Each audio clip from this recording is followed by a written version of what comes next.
I might be the first cuckold in the history of screwed-up matrimony to actually send his wife's lover a thank you card. Honestly, I really did. I'm almost never sick, but there was a particularly nasty strain of flu going around the office where I was working one Thursday morning, and I was showing the symptoms rather vocally. So, rather than infect the whole room, my boss sent me home.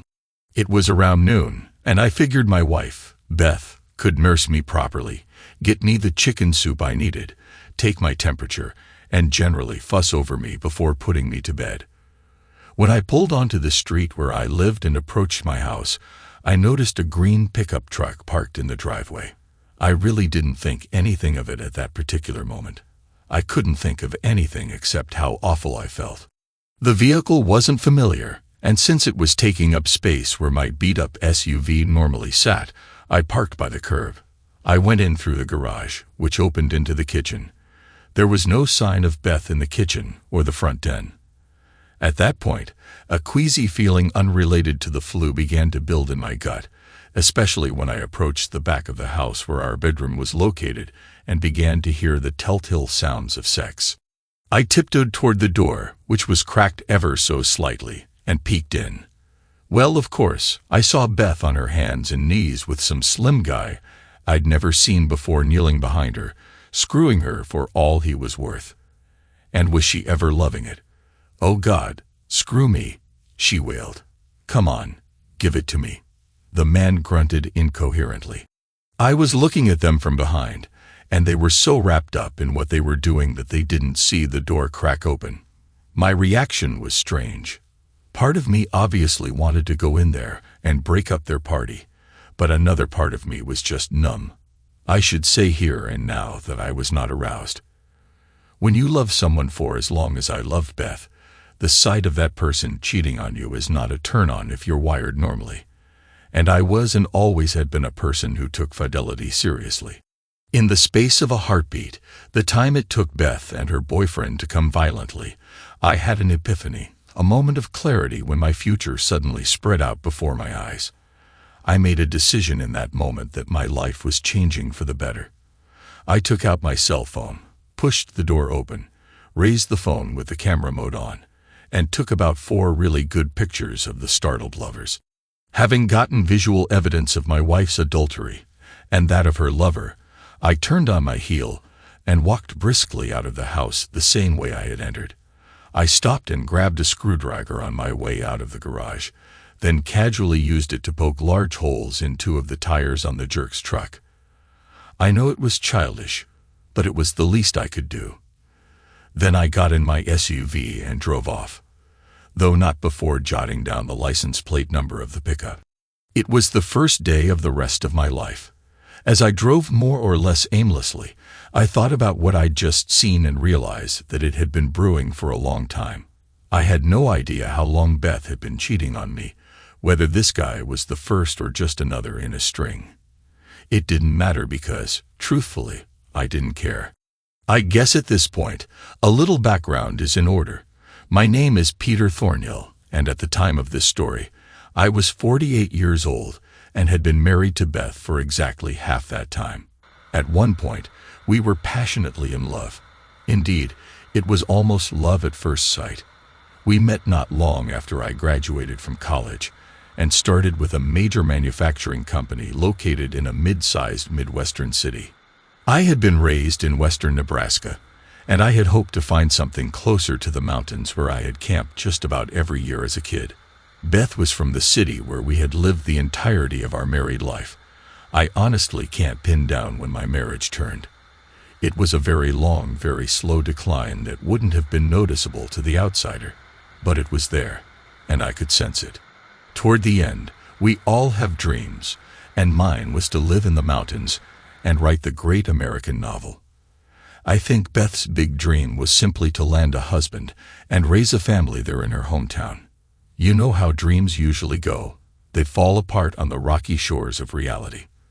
The reality for me was that I ended up stuck in this nondescript Midwestern burg, writing computer programs for the same company I'd started with after college. I got to a certain point on the corporate ladder, and then got lost as more ambitious men and women passed me by. Part of my problem was that I wouldn't cut corners. I was a perfectionist where my work was concerned, and I didn't suffer fools who took the easy way out. Another part of my problem was that I became so good at my particular job that I was indispensable in that position. As a result, I got passed over for promotions, although I did receive regular raises and occasional bonuses. But the other part of my problem was that I had a fairly passive personality.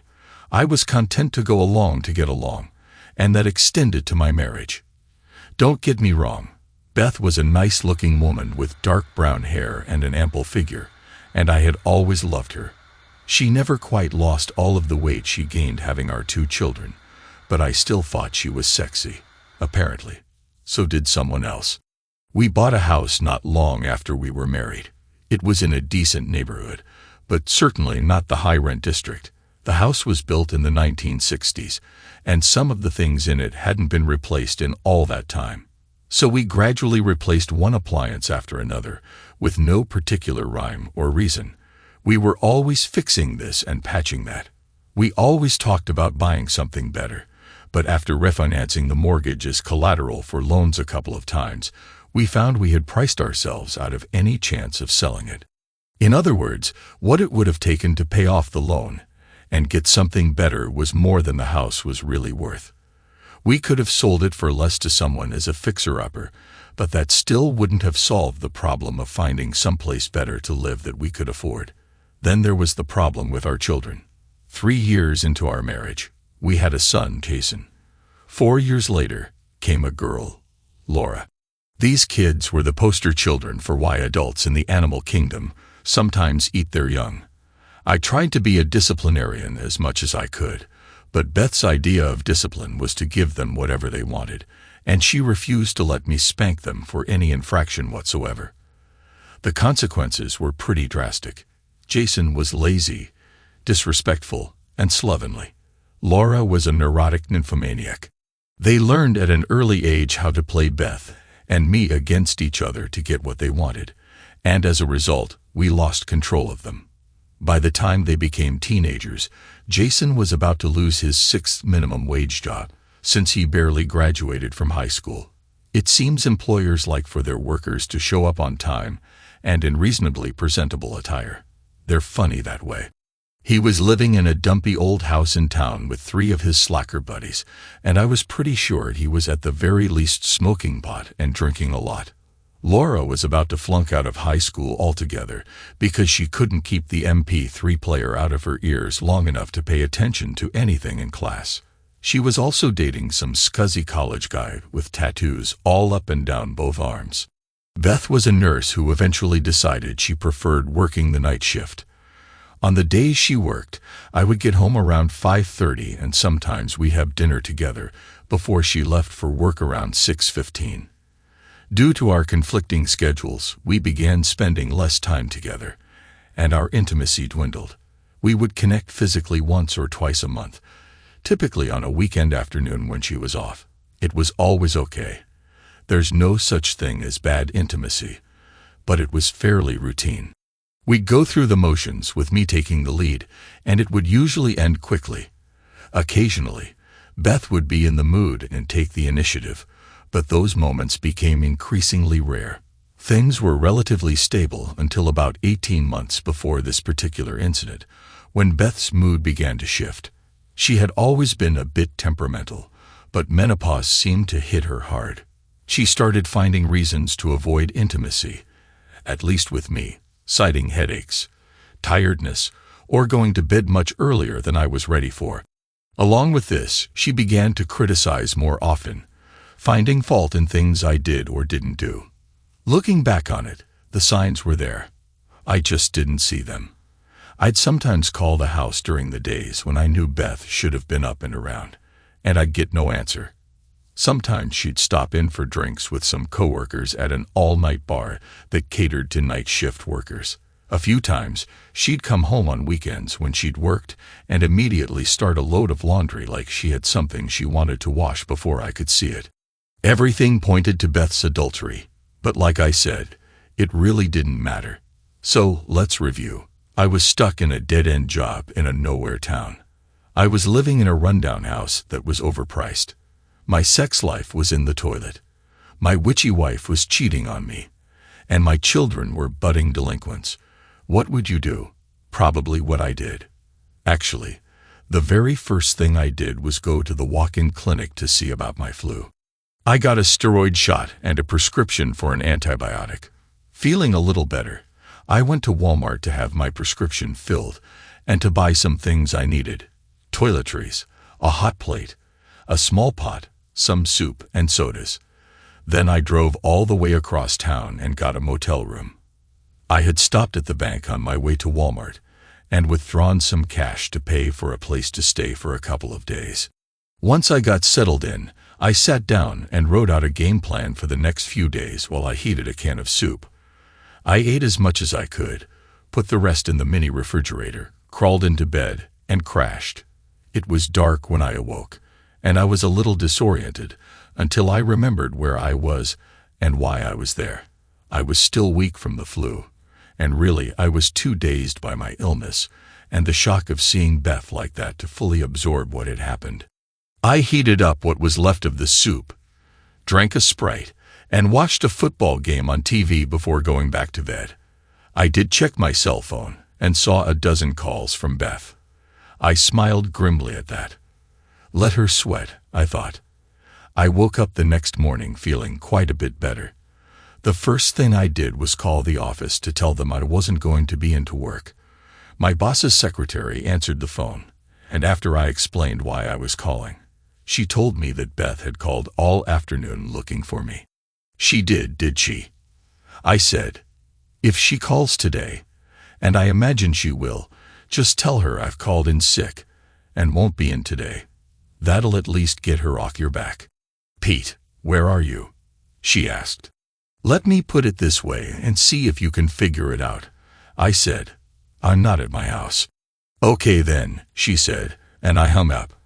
I had made it very plain that I no longer had a home. I had thought a lot about my course of action, and the more I thought about it, the better I liked it. I really couldn't be mad at Beth.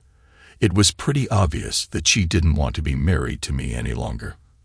For some reason, she wanted something I couldn't give her, whatever that was, and I wasn't going to hold her back from whatever it was that she wanted. She wanted to screw other men. Fine, I'd give her the freedom to do so and free myself in the process. But I still had some work to do. There were going to be consequences for both Beth and her lover. Nothing terribly drastic, but consequences nonetheless. The first thing I did was call the motor vehicle department to inquire about buying a pickup truck. I'd lost the owner's phone number, but I had the license plate number, as well as the make, model, and color of the truck. The friendly woman on the other end of the line cheerfully gave me the man's name and address. My next move was to call a friend of mine who was a lawyer and get the name of the best divorce attorney in town. I called that worthy, a lady as it happened, and scheduled an appointment for 1 o'clock that afternoon. I showered, then went down to the lobby for a very light breakfast before heading to the bank. I had 2 certificates of deposit that I had bought a number of years earlier. I cashed those in, withdrew half of the money from our joint savings account, and half of what little there was in the checking account. I put most of the money into a new checking account that I opened in my name only, along with a bank debit card. I walked out with a little over $4,000 in traveler's checks. I spent the next few minutes calling credit card companies to cancel all but one of my cards and have the accounts put in my name only. I also paid off the balances on each of those cards. The one I generously left for Beth, I didn't bother paying off. Let her worry about that one. Next, I went to a branch of the public library where I bought some computer time. I took the 4 images I'd taken on my cell phone, downloaded them onto an email address I had, and printed out 2 copies of each one. I have to admit they were very clear and explicit. Then I looked up information on the fellow who'd been with my wife the previous afternoon, one Clark Slater. I found out he was married, so I jotted down his wife's name. I then put a copy of the pictures with the note attached, letting her know where I could be reached for more information, into an envelope with her name and address on it. I went to the post office, bought some stamps, and mailed it to her. Then it was time for my appointment with Grace Shaw, the attorney. I told her what I'd done and what my plans were, and she just nodded her head. When I showed her the pictures, her first question, however, was one of caution. "Divorce seems like a pretty drastic step on such short notice," she said. "Are you sure you don't want to try to work it out?" "What's there to work out?" I said. "My wife has a lover, and I don't want to stand in the way of true love. I have some places I want to go, and some things I want to do with my life. And staying here with a cheating wife isn't part of those plans." In the end, I agreed to a legal separation for 90 days. The divorce papers were drawn up, and if after 3 months I was still determined to end my marriage, then the papers would be filed, and Beth would be served. "Now, if you go forward with the divorce, what sort of settlement do you want?" Grace asked. "I've already taken half of the liquid cash in our bank," I said. "She's got a 403B that she's paying into from her work. She can keep that, but she also doesn't get any of my 401K either. She can keep the house. The mortgage is in her name anyway, and I don't want it. If she does sell it, though, I want half of all proceeds from the sale." "Okay, Mr. Thornhill, I guess that about covers it," Grace said. "I'll look forward to hearing from you in about 3 months." My last stop was to the office, but not to work. I walked into the Human Resources Department and asked about what would be involved in taking early retirement. I had 26 years with the company, so I had a good bit of retirement built up. I was told I could begin drawing on my retirement pension when I turned 60, which was 12 years away. I frowned at that but brightened when I asked about cashing in my 401K. Of course, the lady at HR strongly discouraged that because of the hefty tax penalty I'd have to pay. Nevertheless, if I wanted, I could get an immediate cash out of approximately $65,000. I thanked the lady and headed back to my motel. I was tired, and after fixing another pot of chicken soup, I went to bed and slept for nearly 7 hours. It was after midnight when I awoke, and I knew I now faced the hardest part of my day, going back to the house and collecting my things. Beth was supposed to be at work, but I wasn't sure if she'd actually gone in. As it turned out, she hadn't. Beth was asleep when I slipped in quietly, and the house was silent. Apparently, Laura was so concerned about my whereabouts that she'd gone out, like she always did on Friday nights. I wondered if the kids would even miss me when I was gone. Probably not. The first thing I did was get what I needed out of the garage: tools, camping gear, and other assorted useful items. I went into the little office area and got my laptop. I plugged it in and downloaded some files from the home PC onto the laptop, then carried it to my vehicle. I had a couple of boxes with me that I loaded with CDs, a portable player, a lot of books, and some mementos that meant something to me, including a few pictures, though none of Beth. After I loaded that stuff into my vehicle, I got some suitcases out and walked softly into my former bedroom. I was about halfway finished with packing when I heard a small gasp behind me, and then Beth's voice. "Peter, where have you been?" she said. "I've been worried sick about you." "Have you now?" I said, trying to keep the anger out of my voice. "What are you doing, Beth?" she said. "What's it look like I'm doing?" "Packing," I answered sarcastically. "Packing?" Beth said in a trembling voice. "Give that girl a gold star for brilliance," I said. "Peter, I'm so sorry," she began. When I stopped her, I said, "Beth, I don't want to hear your excuses or your apologies. It really doesn't matter why or how or even who, although I do know that much. You want to love someone else. Fine, I'm letting you. But I don't love him. I don't want him," she began. "I love you. I don't want him. I want you." "Could have fooled me," I said in an acidic tone. "It sounded to me like you wanted him pretty badly yesterday afternoon. Let me see if I can recall the exact words. Oh God, screw me. Isn't that about it?" Beth just buried her face in her hands, sobbing uncontrollably.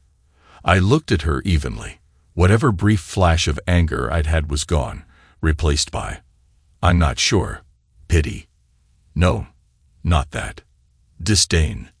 Maybe a little. Disgust. Yeah, a bit. But mainly, I realized that the biggest thing I was feeling was emptiness. I realized in that moment that I didn't have any feelings for her whatsoever. I just didn't care anymore. I finished packing and let her sob into her pillow. It wasn't until I started up the bedroom door with the suitcases that she jumped off the bed and tried to stop me. "Wait," Beth cried. "Don't leave me. Pete, please, can't we work this out?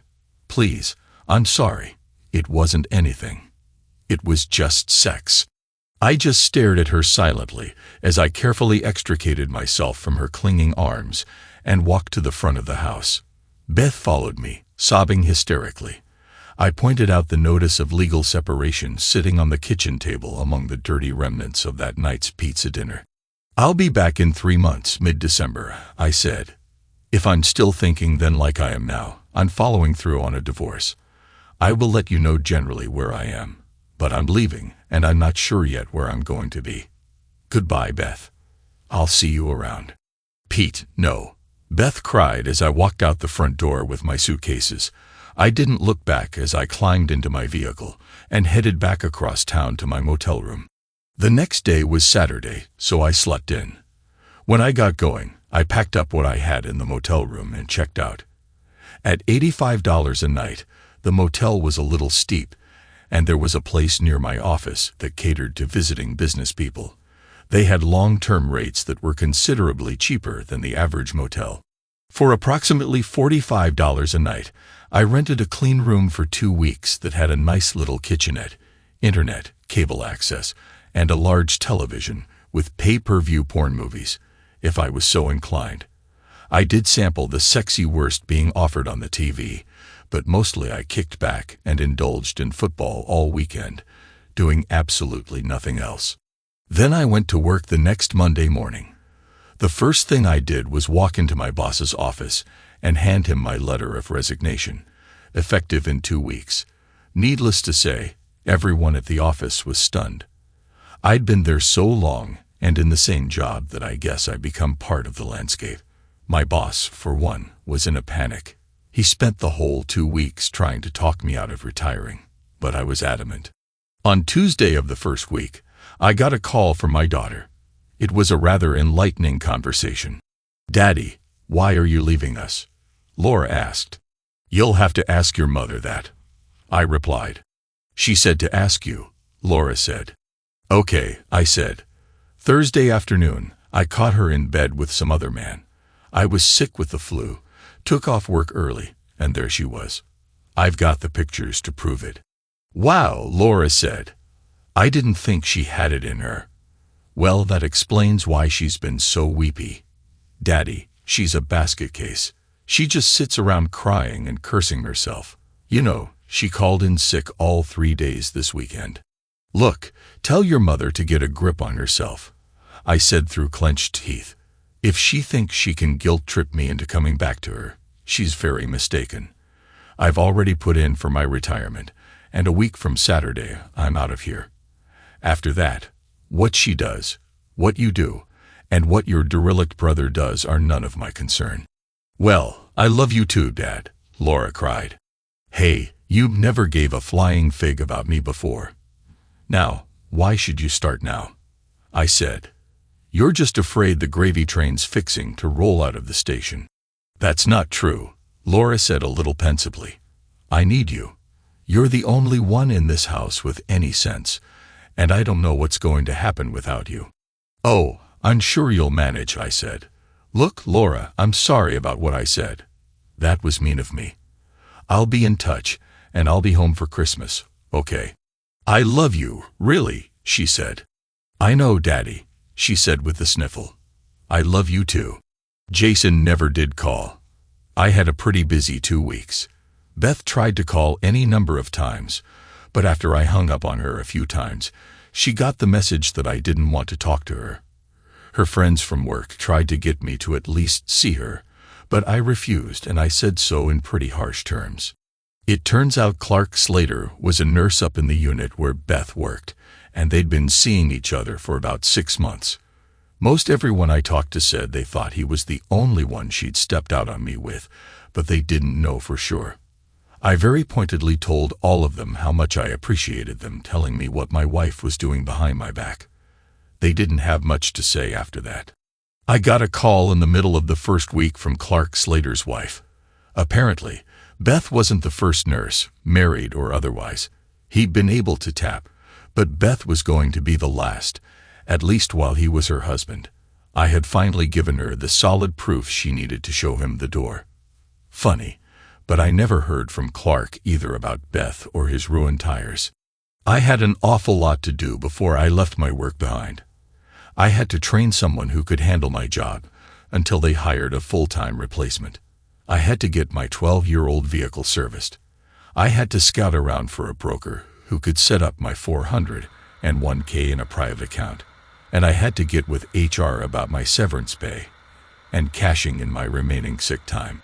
I spent most of my downtime watching TV, fooling around on my laptop, or shopping for things I would need when I left town. I also visited a few of my friends, all of whom expressed their disbelief that Beth really would cheat on me. All too soon, the second Friday arrived, my last day of work, and with it came a little sense of regret. I'd put in 26 years at that company, and I'd made a lot of friends there. At lunch that day, my boss called our department together, and we had a little retirement party. That's when I finally lost my composure. I was trying to give a thank you speech when I suddenly broke down and cried.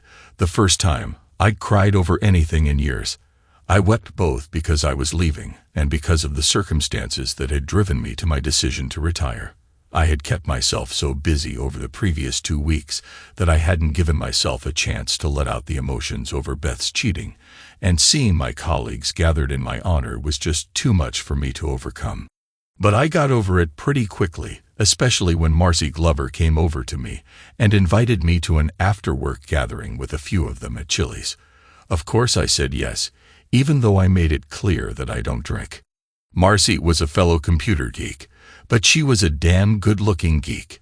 She was in her early 30s, a tall blonde divorcee with a 10-year-old daughter who was spending the weekend with her father. As she told me that, she gave me a very smoky look. I'll admit that kind of confused me. I mean, I'm not bad-looking. In fact, I look considerably younger than my years, but a stud muffin I'm not, or at least I didn't think I was. I'm a little shorter than average, about 5 feet 9 inches. I wear glasses, I have a little bit of a belly, and while I'm no weakling, I'm no fitness freak either. But I was about to find out that I had more sex appeal than I'd ever imagined. There was a group of 7, 3 women and 2 men, besides Marcy and myself, and for once in my life, I was the man of the hour. We sat for several hours drinking beer. Well, I had tea, and told stories about the plant, the town, and each other. In the midst of the festivities, we also took time to have dinner. As the night wore on, I was sitting next to Marcy, and it became rather obvious that she was coming on to me. She was sitting real close, putting her hand on my thigh or on my arm. I couldn't decide whether she was just doing that because she was drunk or whether she was serious. Finally, about 9 o'clock, we started drifting our separate ways. I wanted to get an early start the next day and got up to leave. Then I looked over at Marcy and saw that she really shouldn't drive home, so I offered her a ride. After getting hugs and handshakes wishing me well, I walked Marcy out to my car. When we got in, she moved in real close to me, put her hand on my thigh, and gave me a penetrating look. "I'm really not all that drunk," Marcy said.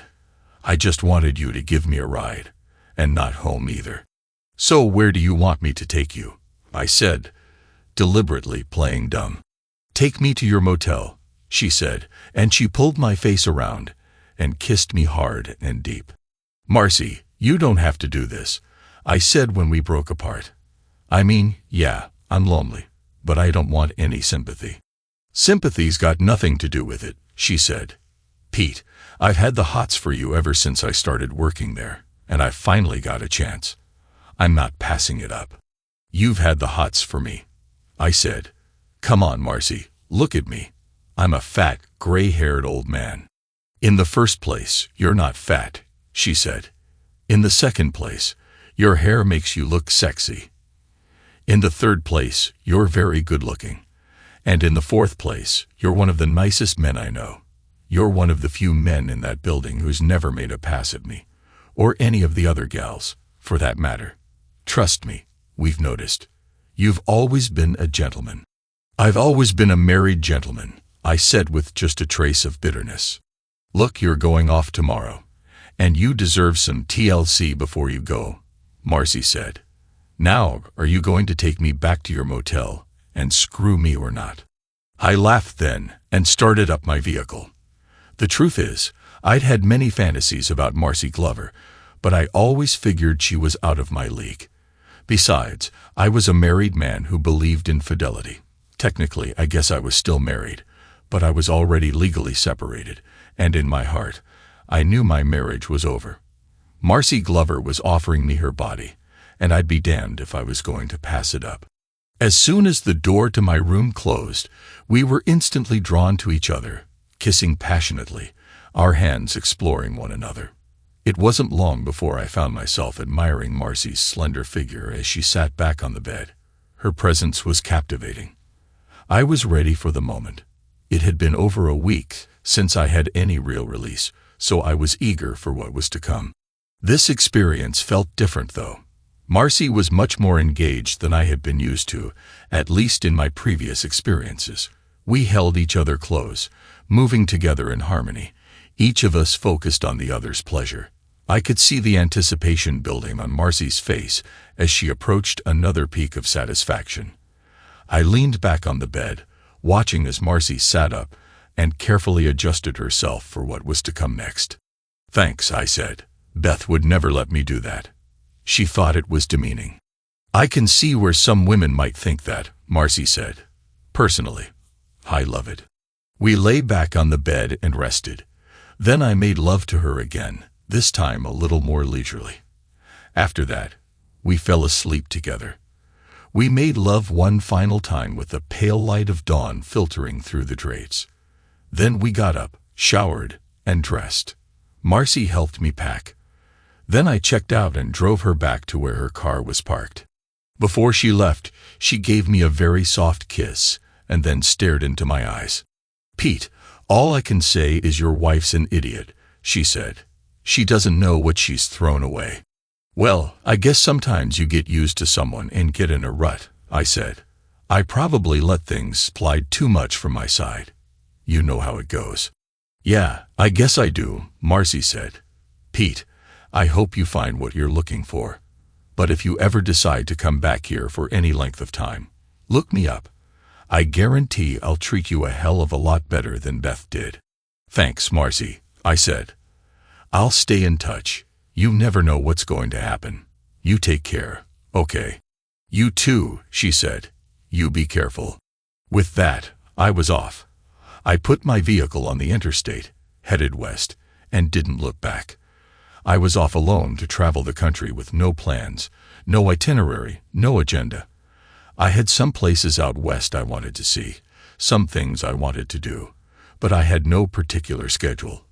I would go wherever my nose led me. It was something I'd wanted to do for years, but had never been able to do. Either I couldn't afford it, I had family concerns, or work concerns. Now I had none of those things holding me back. My first destination, however, was my old hometown. I wanted to spend a few days with my folks, who were starting to get on in years, and I also wanted to see some old friends.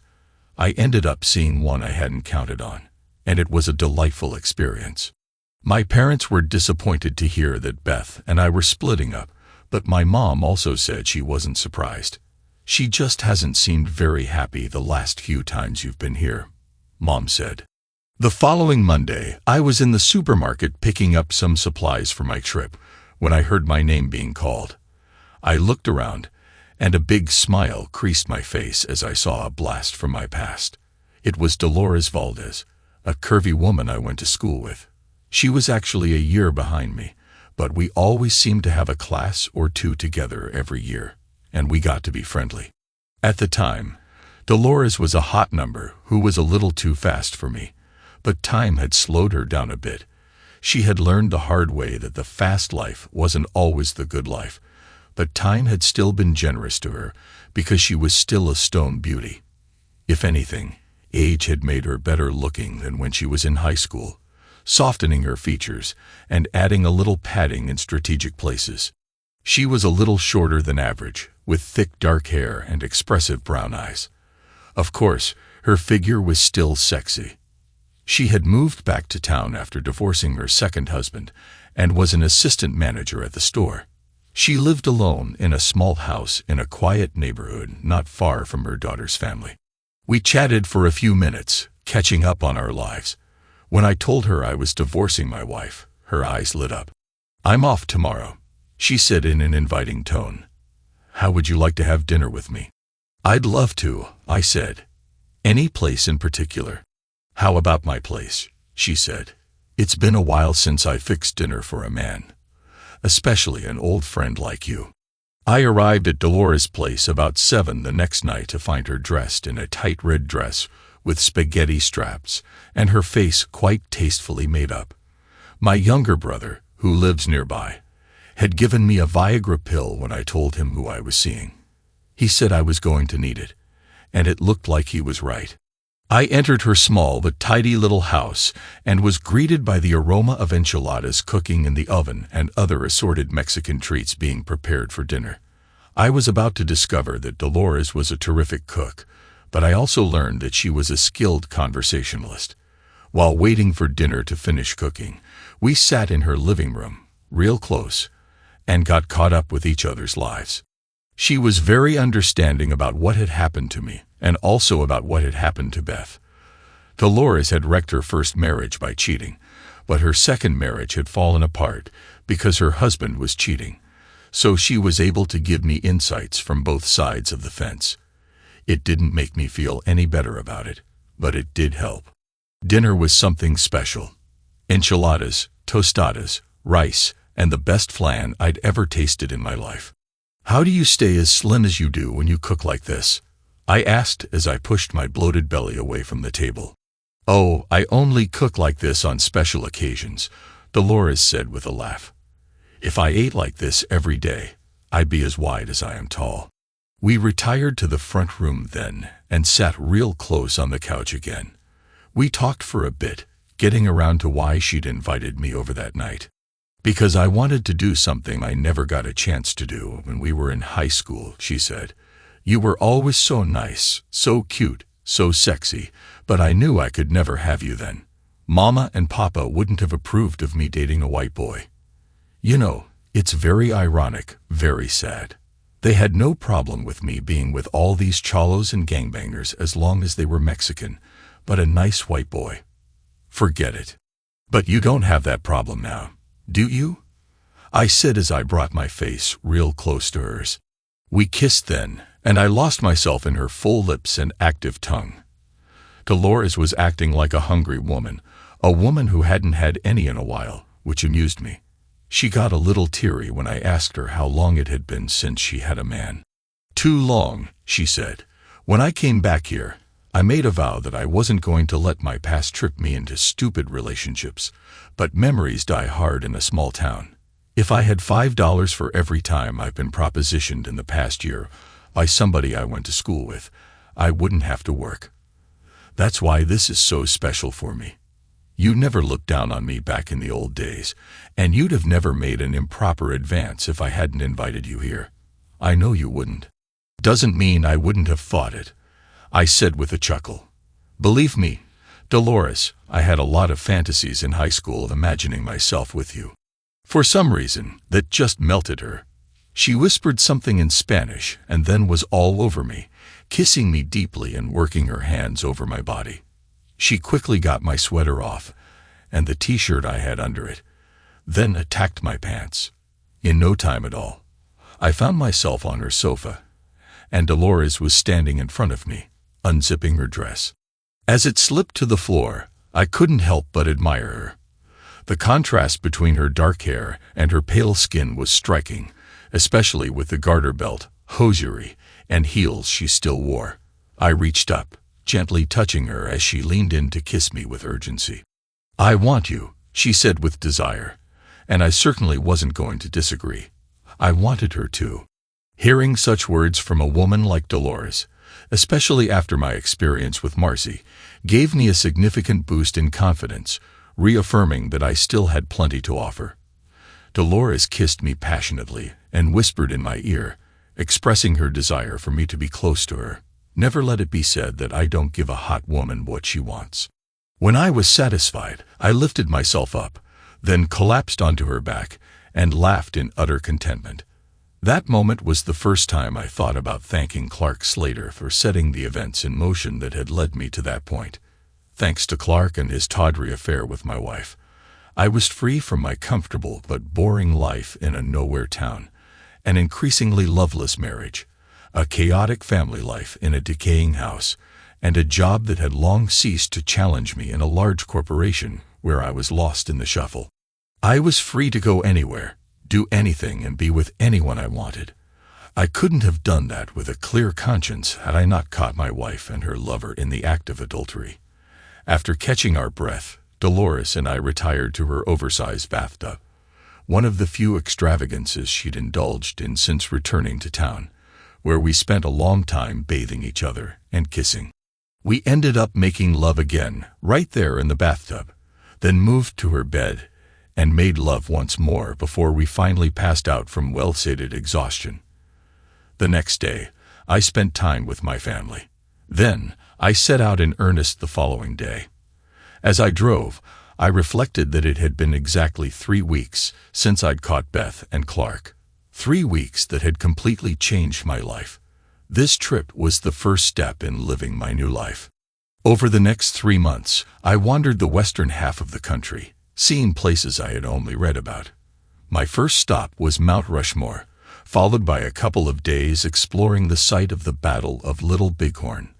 I walked the grounds and communed with the ghosts of Custer and the 7th Cavalry, as well as Crazy Horse and his warriors. After that, I drove to Jackson Hole and camped out for a week and a half while touring Yellowstone and the Grand Tetons. I had to laugh when I got my first look at the Tetons, thinking that the French who named them must have been awfully hard up to see women's breasts in those jagged peaks. From there, I drove up to spend some time in northern Idaho, camping on the banks of Lake Penn Oriole. I had been there once before as a teenager at a Boy Scout jamboree in 1969. In fact, my fellow scouts and I were among the few Americans who didn't see the first moon landing because we were camped well away from televisions. While there, I fished the lake and hiked the trails, enjoying the cool mountains of the northern Rockies. When I woke one morning in late October to 3 inches of snow on the ground, I knew it was time to move on to more temperate climates. I went to Seattle, then down the Pacific coast through Oregon, to spend some time in the Napa Valley. Yes, I did sample some of the excellent wine the area produces before heading to Yosemite for several days. After that, I visited an aging aunt and uncle in the Los Angeles area, and achieved a long-held desire to see Southern Cal play UCLA in the Rose Bowl, one of the truly big rivalries in college football, at one of the most historic stadiums in the country. I also spent a day at the beach in Venice, getting an eyeful of all the California hardbodies that hang out there, wearing very little. While in a gift shop across the street from the beach, I saw a postcard and got the wicked idea of sending one to my wife and her lover. It showed 4 very noble, scantily clad women with the heading that read, "Greetings from Venice Beach." I wrote a note on each one, thanking them for screwing around on me so I could take this trip, then sent one to the house for Beth and one to the hospital for Clark. That was the weekend before Thanksgiving, and it was time for me to get to where I really wanted to go. My best friend from high school lived in Durango, Colorado, a beautiful mountain town not far from the Four Corners. He and his wife had started a small business and needed someone to help with computer marketing and other cyber-related tasks. It was perfect for me. He owned a small house that he'd been using as a rental property where I could stay, and he offered a flexible work schedule that would allow me the freedom to go wherever I wanted, whenever I wanted. I had spent a lot of spare time on the road doing a lot of writing, and had the makings of a pretty good book.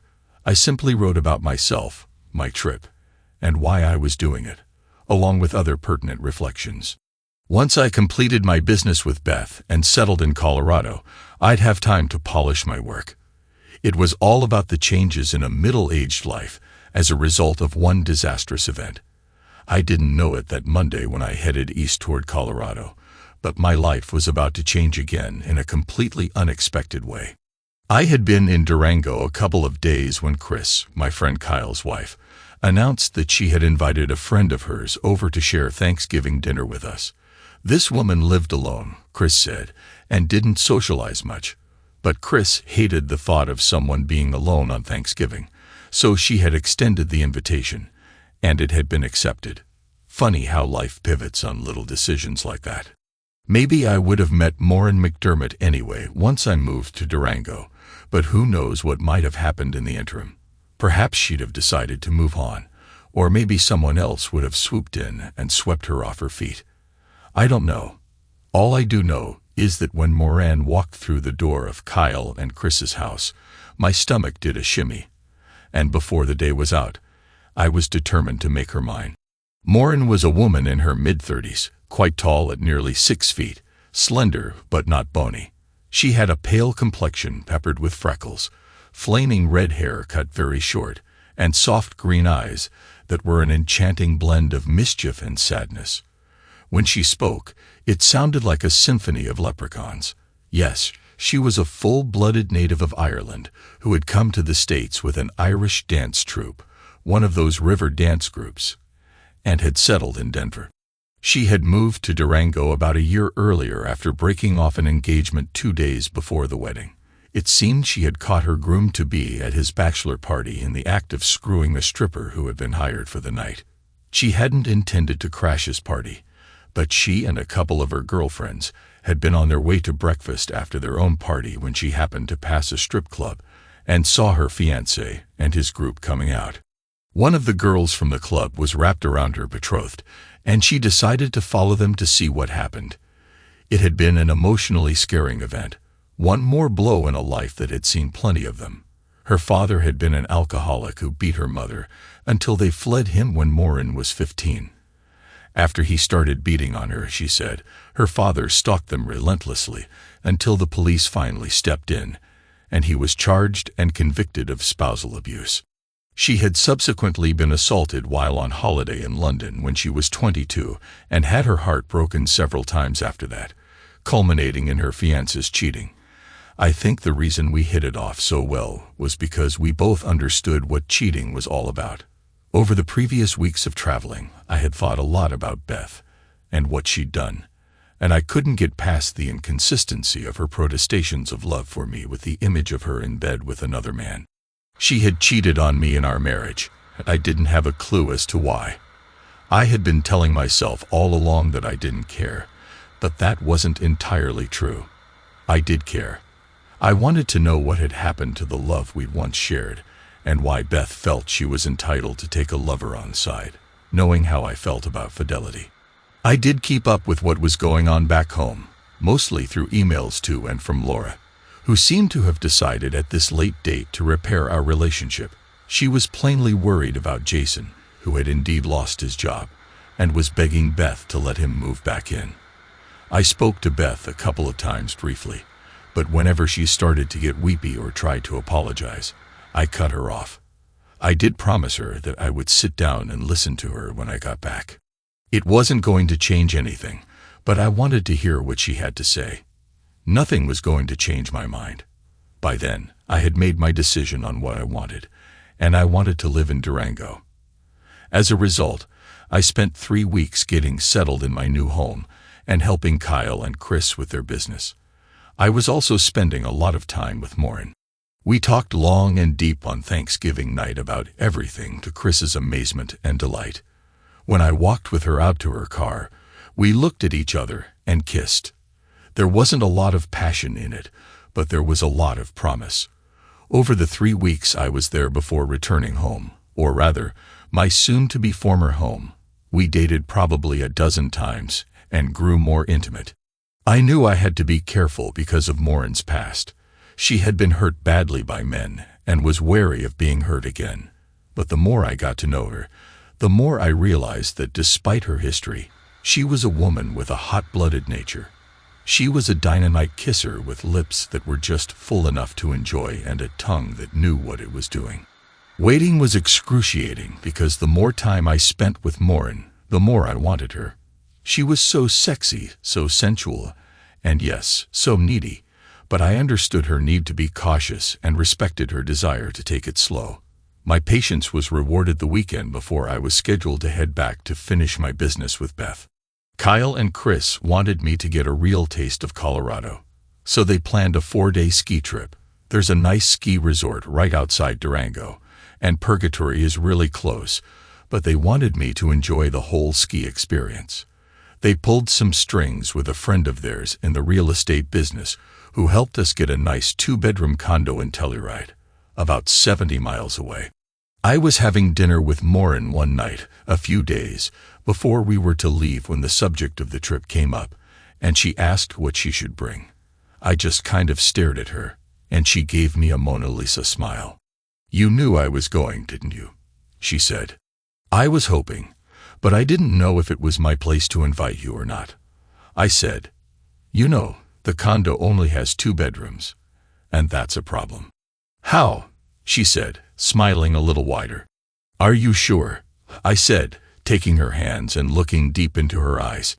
"Very sure," she said. "I knew you were the one I'd been looking for all my life. The first time I met you, I knew. You know your heart. You're a good man, Pete, and you deserve to be happy. I think I can make you happy." Did she ever? We drove up to Telluride on a cold, clear Thursday morning.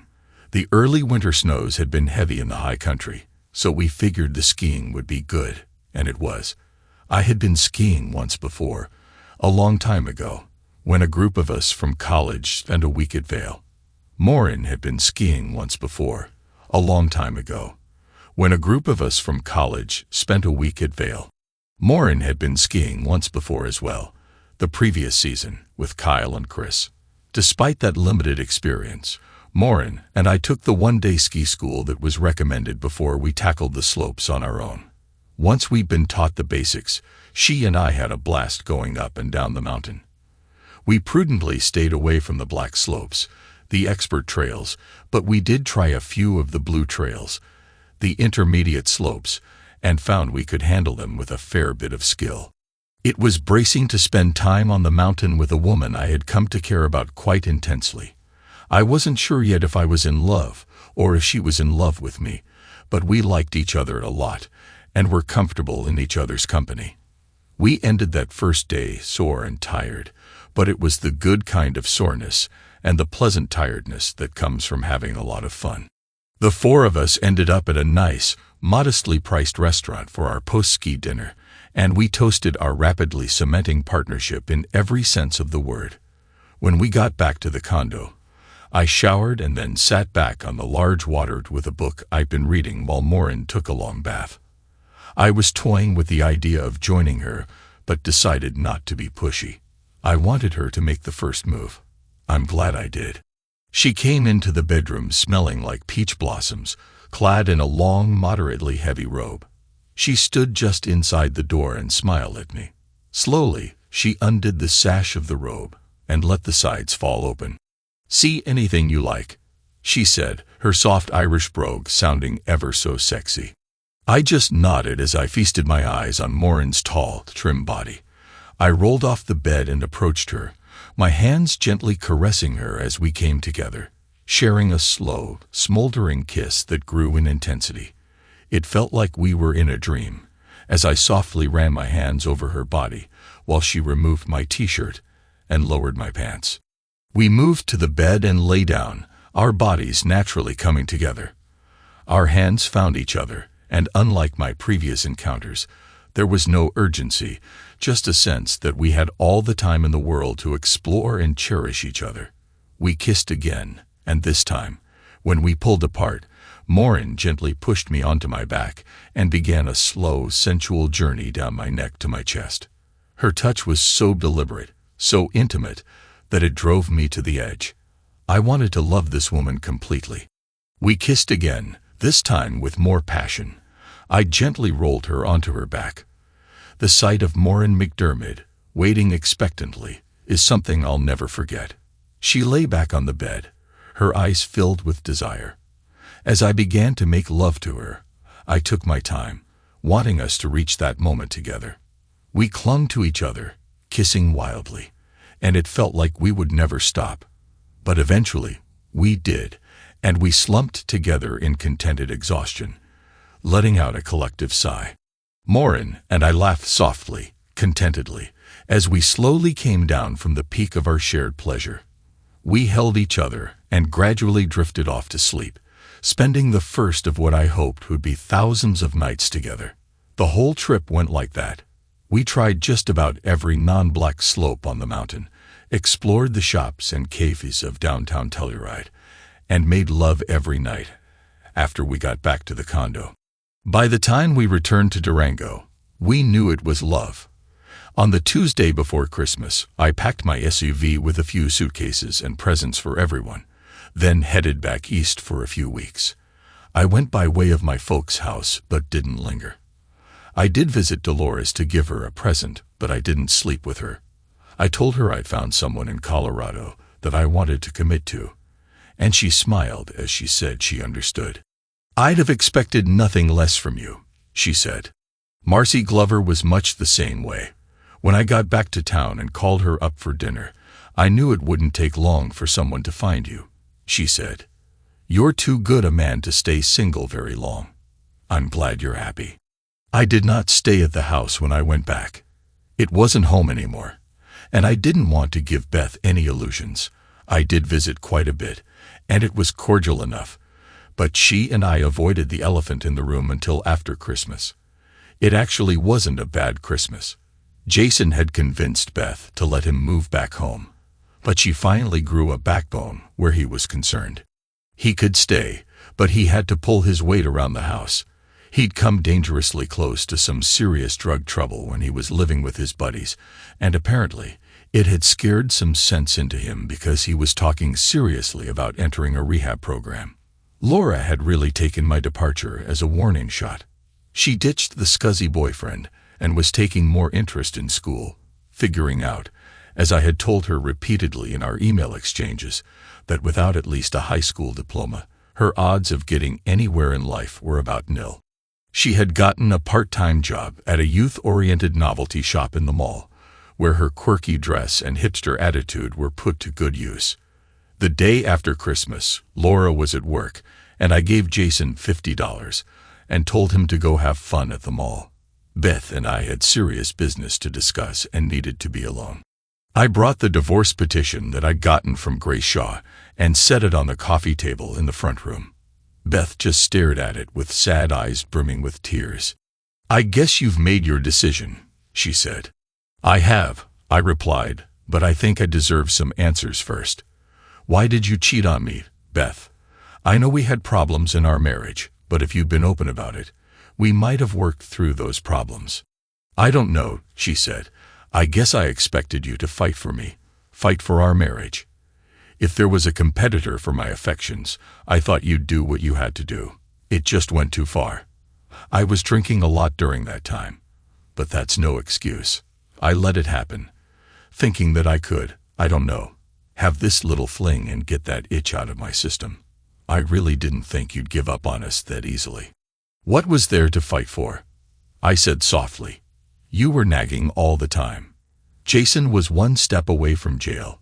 Laura was a teenage mother waiting to happen. The house was a wreck. Work was boring. And then you started cheating on me. Honestly, what was there to fight for? And that still doesn't answer the question of why you decided to be with another man behind my back and then kept seeing him for 6 months. That's something I just can't get my mind around." "A new experience," Beth said. "It was a jolt of excitement in a boring life. I guess I just needed something more. But Pete, you have to believe me. I've never stopped loving you. You were always the #1 man in my life, and you always will be." "I don't doubt that," I said, Although I'm having some trouble believing you loved me when you were entertaining Clark, especially when you were finding excuses not to be intimate with me. I may have been the number one man in your life, like you say, but you were still paying a lot of attention to number two. I'm so sorry about all of that, she said in a very small voice. I guess I lost track of what was really important. So, do you hate me then? No, of course not, I said. We had 24 years together, and a lot of them were good years. You're the mother of my children, bless their hearts, and I think, in the main, you're a decent person who got confused and made a costly mistake. No, I don't hate you, Beth, but I don't love you anymore. That died the day I walked in on you and your lover. Maybe we just drifted apart, and Clark saw an opening. Actually, I owe you my thanks. What you did provided the spark that allowed me to have a new life, doing things I always wanted to do in places I always wanted to be. Well, it certainly agrees with you, she said. You look great. You do deserve to be happy, I guess. And I guess I deserve to be miserable, don't I? I watched Beth finally lose her composure. I didn't want to, but I went to her then and held her one last time, letting her cry. After she calmed down, she signed the divorce agreement. Since we were in a no-fault state, and we were divorcing on the nebulous grounds of irreconcilable differences, the divorce would be final after 60 days. I stayed a couple more days to pack up the rest of my things and to visit with the kids. I was still worried about Jason, but it looked like Laura was going to be all right. She had found her niche in retail sales and seemed to have gained a newfound respect for me. On the next to last day of the year, I said my final goodbyes and headed off to settle in Durango for good. That was 3 years ago. Kyle's business started to take off in that time, and I found the variety of tasks I was asked to perform quite stimulating. I spent a lot of time polishing up my book, and when I had what I believed was a finished product, I started shopping it around to publishers. I had to endure a half-dozen rejections before I found one that liked it. The book received some nice reviews and managed to make the lower end of some bestseller lists. It's on its third printing and still sells modestly. I'm working on a second book, a novel about Custer, and I have a computer full of odds and ends, essays and ramblings that I may or may not ever get published. It doesn't matter. I'm expressing my creative side in a way I never did before. Morin and I fell deeper in love, and 8 months after we met, we were married in a small ceremony in Durango. Laura came out for the wedding, and she and Morin became friendly. Laura was promoted to manager of the store where she'd been working and seems to be doing well. A year ago, I was blessed with another child when Morin delivered a baby boy. You cannot fathom how much I appreciate a second chance at fatherhood. Beth hasn't remarried, although she does date some. She's filled her life with working on seriously fixing up the house, which gives her something to occupy her time when she's not working. We've stayed friends and still talk occasionally, mostly about what to do with Jason. His commitment to sobriety didn't take, and he fell deeper into the spell of drugs. He's currently incarcerated after being convicted of manufacturing meth for sale with his old roomies. Our relationship blows hot and cold, but at least we have one. There are those who say adultery is a devastating thing that destroys lives, and I guess in one sense that may be true. It certainly destroyed my old life, but out of the bitter ashes of that cheating came a new, far better life for me.